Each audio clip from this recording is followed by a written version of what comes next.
Hi everyone, today I'm going to be talking about the drama The King's Affection and looking at the differences between the comic books that it's based off of and the drama that is currently showing on Netflix. Even though the stories won't be exactly the same, understanding what happens in the comics gives us some ideas or hints about what might be coming up in the drama, and it's also fun to look at the similarities and differences between the source material and the story that's unfolding. I also want to talk about the ending because it's quite dramatic and it'll be interesting to see whether or not they keep the same ending for this drama. Some of the characters' names do differ between the comic books and the drama, but I'll be using the drama names so that you understand who I'm talking about. In both the drama and the comics, the main character Dami is born as a twin, and there's a belief that the birth of a girl at the same time as the future king is considered bad luck, so people want her dead. At this point, there's a few differences between the comic and the dramas. So in the drama, the crown princess saves her daughter's life by faking her death to the rest of the royal family. Dami grows up far away from the palace, but when her home is destroyed, she ends up getting a job back at the palace by accident and crosses paths with her twin brother who looks exactly the same as her, and so he begs her to trade places with him sometimes so that he can go out. But the villains of the drama find out that Dami is still alive, and one day when they've swapped identities, they accidentally kill the prince thinking that it's Dami, and then the real Dami is stuck pretending to be her brother for the rest of her life. In the comic books, the identity swap is for an even longer period of time, so the twin brother passes away at a very young age, and then the mother, the crown princess, fetches Dami secretly so that she can use her daughter to replace her son, and she raises her up as a boy. So Dami doesn't even really know that she's a girl until she's much older, and then it's really awkward having a conversation explaining that she's not like the other boys. Aside from the origin story, there's some major differences in the love stories, especially with Rowoon's character Jiwoon. In the drama, he's the son of the henchman inspector who has been sent by Dami's grandfather to kill Dami. But in the comics, his character is actually another prince called Misu,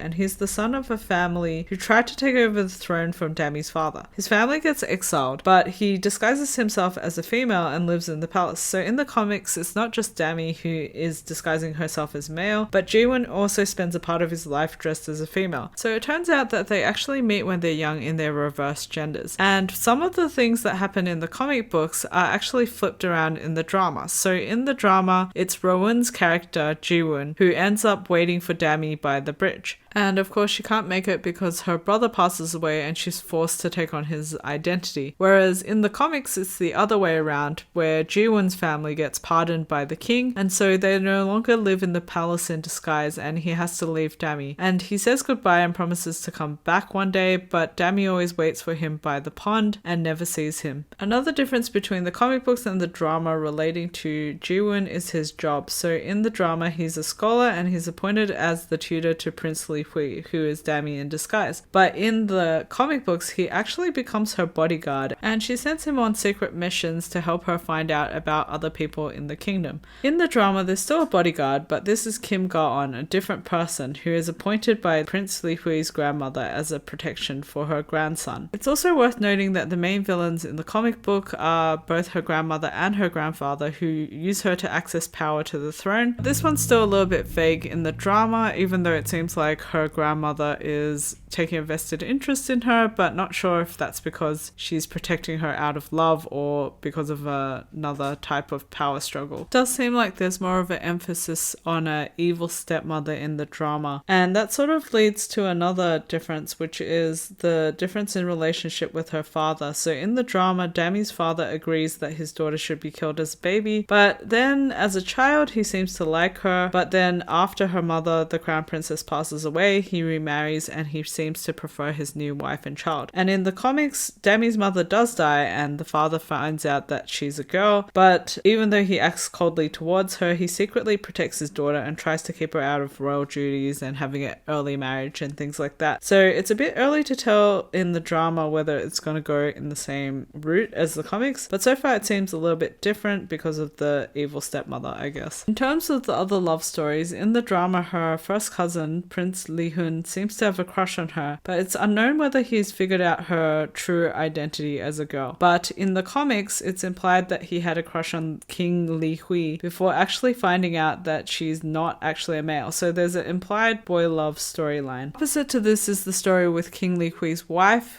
who we'll be introduced to soon, probably in the drama. But in the comics, we can tell it's a very complicated relationship because she does love King Li Hui, but she also feels extremely hurt and she's always kept at arm's length. And also she suspects her husband of having a same-sex relationship with his bodyguard. But aside from getting the gender of her husband wrong, she's not wrong about them having a very passionate affair, because they do get quite physically intimate in the comic books, which I don't think they're going to portray in the drama. So just to finish off, I'd like to talk about the ending of the comics, and as a warning, there might be potential spoilers in this discussion, but there might not be since the drama has changed a fair bit, as you can see from what we've talked about just now. So the ending of the comic series is that Dammy's secret is obviously revealed, and her grandfather offers her poison to kill herself and tells her that they'll wipe out her existence from every history book. It will be like she never existed. But she says something that sort of touches his heart, and he lets her go off with Jiwoon, and even offers guards to escort them out of the palace. But when they're outside of the palace, they get ambushed by another party and Dammy is killed. Although the last pages say that Li Hui died but Dammy is still alive, it seems to imply that it's more spiritual rather than physical. It's a pretty sad ending, and they might actually change it for the drama since it's a romance, but historical dramas are more prone to sadder endings than modern dramas, especially with storylines where the king is actually a woman in disguise. There probably will be no fix except for her to be exiled or killed, so it's a pretty hard situation to fix. What do you think will happen? Do you think they'll stick to the original ending or change it? Let me know in the comments below. Thanks everyone for watching, and I'll see you all in the next video.